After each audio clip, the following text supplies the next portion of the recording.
শীতের এই রেসিপিটা না বানালেই নয়, তাহলে শীতকে অপমান করা হবে। তো শীতকালে আমরা অনেক কিছু বানিয়ে থাকি রেসিপি। তো আজকে এই রেসিপিটা শীতকালে খুবই ভালো লাগে, অন্য সময় বানানো যায়, কিন্তু শীতকালে যে জিনিসগুলো পাওয়া যায় সেই জিনিসগুলো নিয়ে আরও টেস্টি হয় এই রেসিপিটা। তো আজকে তোমাদের সাথে এই রেসিপিটা কিভাবে বানাচ্ছি তোমরা দেখে নাও। তো নমস্কার বন্ধুরা, তোমরা সবাই কেমন আছো? আশা করি সবাই খুব ভালো আছো।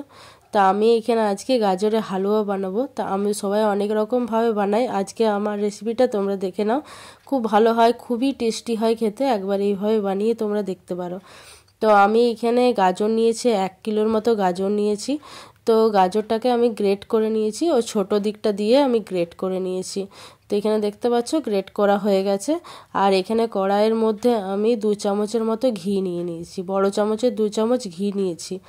এবার আমি এখানে দিয়ে দিচ্ছি, আমি দারচিনি দিয়ে দিলাম, 2 টুকরো দারচিনি, আর এলাচ, 3টে এলাচকে আমি থেতো করে দিয়ে দিলাম। এবার আমি ওই গ্রেট করা গাজরটা আমি এবার এই ঘিয়ের মধ্যে দিয়ে দেবো।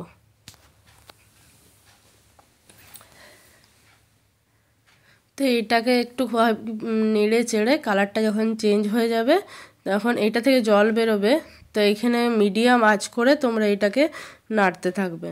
এটা না মানে বারবার না নাড়লে তলে বসে যাবে, ওই জন্য হালকা হালকা করে একবার করে নেড়ে নেড়ে তোমরা এটা ভেজে নিও। আর এখানে দেখতে পাচ্ছ কাজুগুলোকে আমি এইভাবে ছোট ছোট করে টুকরো করে নিয়েছি, আর কিচমিচ নিয়েছি। আর এখানে রুম টেম্পারেচারে রাখা দুধ, আমি এখানে পুরো 1 প্যাকেট দুধ আছে। তো 1 প্যাকেট দুধটাই লাগবে। তো আমার এটা রুম টেম্পারেচারে রাখা দুধ। তো তোমরা ফ্রিজে রাখা দুধ, যদি ফ্রিজে রাখা থাকে তাহলে বের করে রেখে দিও আগের থেকে, তারপর দেবে। তো এখানে দেখতে পাচ্ছ গাজরটা অনেকটাই আমার মানে এখানে কালারটা চেঞ্জ হয়ে গেছে। আর এটাকে ঢাকা দিয়ে দিয়ে আমি এটাকে সেদ্ধ করে নেবো গাজরটাকে। আর একটু সামান্য পরিমাণ নুন দিলাম, নুনের পরিমাণটাও খুবই সামান্য দেবে। আমি 1/2 চামচেরও কম আমি এখানে নুন দিয়েছি 1 কিলো গাজরে।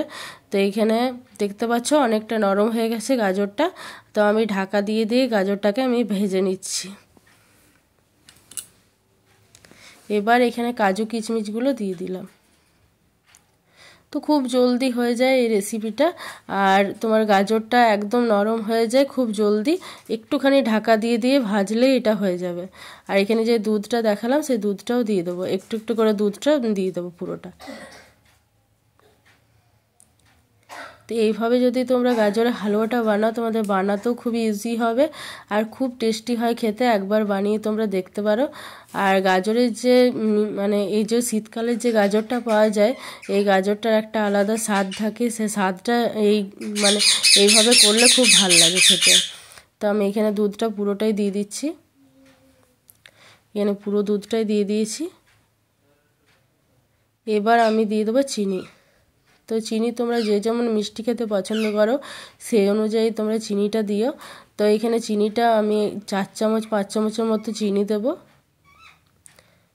তো এখানে 3 চামচ দিলাম, আরও 1 চামচ দিয়ে দিচ্ছি, আর একটু 1/2 চামচ দিয়ে দিলাম, মানে পুরো 4.5 চামচের মতো আমি চিনি দিলাম। এবার খুব ভালোভাবে মিশিয়ে নিচ্ছি।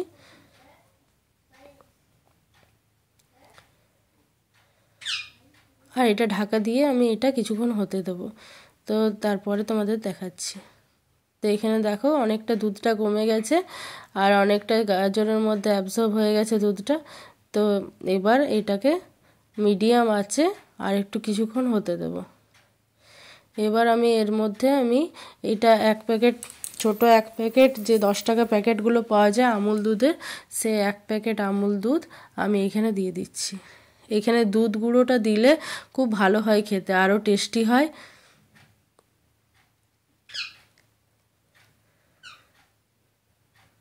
তো একটু মিশিয়ে নিচ্ছি, আর একটুখানি আছে সেটাও দিয়ে দেবো। এবার খুব ভালোভাবে মিশিয়ে নেব এটা।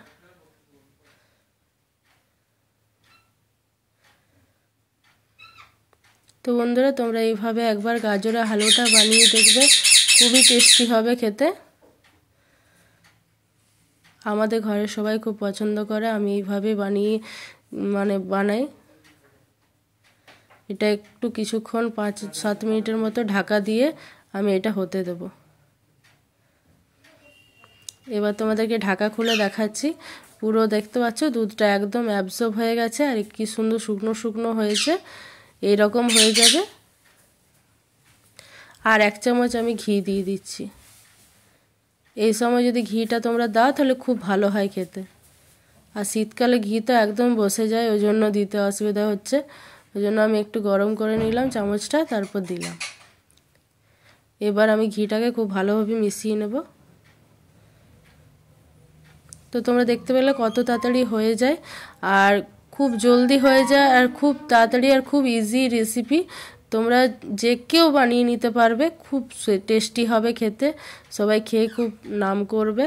তোমরা একবার বাড়িতে এইভাবে বানিয়ে দেখতে পারো। তো আমার গাজরের রেসিপি রেডি হয়ে গেছে। তো তোমরা দেখতে পাচ্ছ কী রকম হয়েছে, খুব টেস্টি হয় খেতে। তো তোমাদের আজকের রেসিপি কেমন লেগেছে আমাকে অবশ্যই জানিও। আর যদি ভালো লেগে থাকে লাইক শেয়ার করে দিও। আর যারা ফেসবুক থেকে দেখছো চ্যানেলটাকে ফলো করে গেছে, ইউটিউব থেকে দেখছো